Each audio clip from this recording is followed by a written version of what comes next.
G'day and welcome to the Choosing Your Uni podcast. My name is Rob Malicki. In today's episode, we're taking a look at Adelaide University, Australia's newest university, what it actually means for students and whether it deserves a spot on your shortlist. This episode draws on a session I presented as part of the Choosing Your Uni National Virtual Expo. You can find out more about the expo by visiting expo.choosingyouruni.com.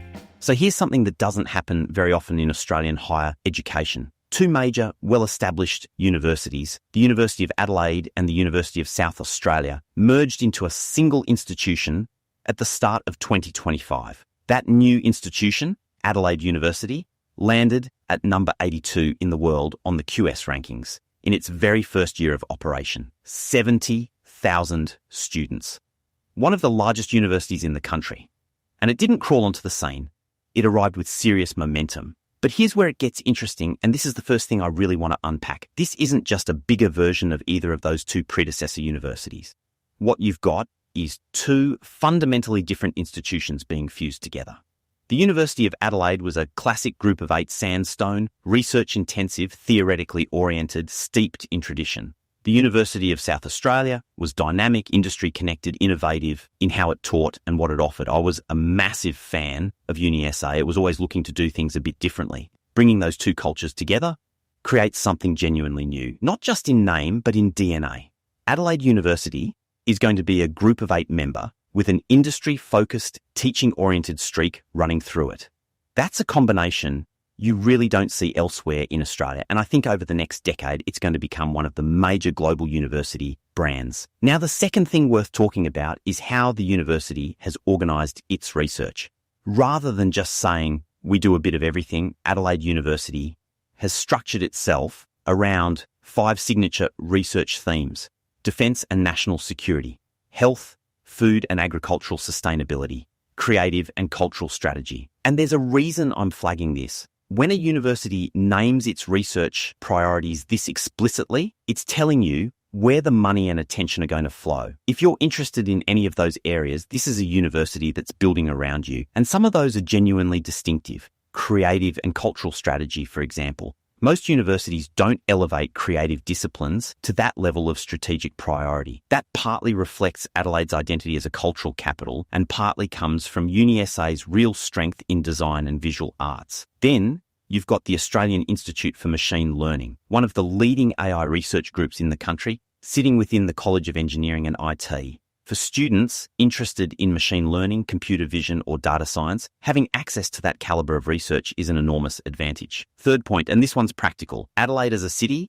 is a genuine cost of living advantage. It's one of the most affordable mainland capital cities in Australia. Your money goes further there than it does in Sydney or Melbourne, full stop. And the main campuses, North Terrace and City West, are right in the heart of the city centre. You're not commuting out to a suburban campus, you're embedded in the city. If you're thinking about moving interstate for uni, that affordability factor is a real consideration. Here's the fourth thing, and I think it's one of the smartest moves this university has made. They've designed their degrees with formal exit points. That means if you complete a certain stage of your degree, but don't finish the whole thing, you still walk away with a recognised qualification. That's not standard across the sector. And I genuinely believe the future of education is about stackable qualifications. You do one qualification, the workforce shifts, you need to add something on top. Adelaide University is positioning itself for that future. And I think that readiness is going to be a real differentiator. Now, the fifth thing I want to be honest about, this is a university in transition. When two massive organisations merge, the full integration of systems, staff, culture, and student services takes time. The early cohorts of students are part of that transition, and that could be you. Some things are still being ironed out. Subject areas might move between campuses. Administration is evolving. Teaching approaches are being blended. For some students, that's exciting. You literally get to help shape how this university operates. Your feedback matters in a way it might not at a university that's been doing things the same way for decades. But for others, it might feel a bit rough around the edges. I just encourage you to go in with your eyes wide open.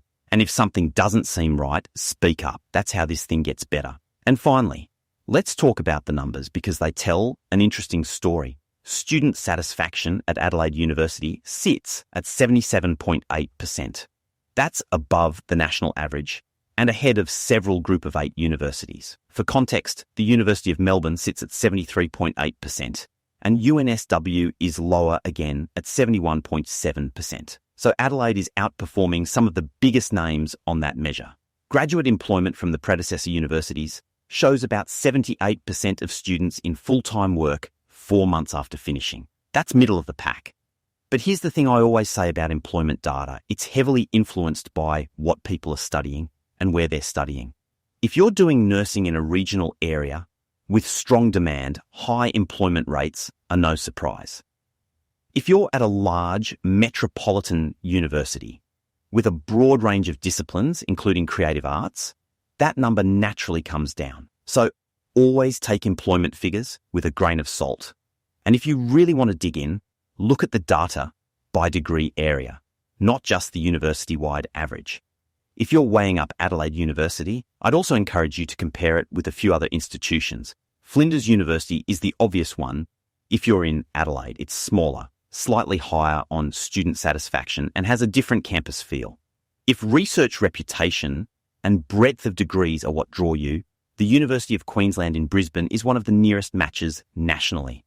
And if affordability is a big factor, the University of Newcastle is worth a look. Similar satisfaction levels, strong graduate employment, and a genuinely affordable city with beautiful beaches.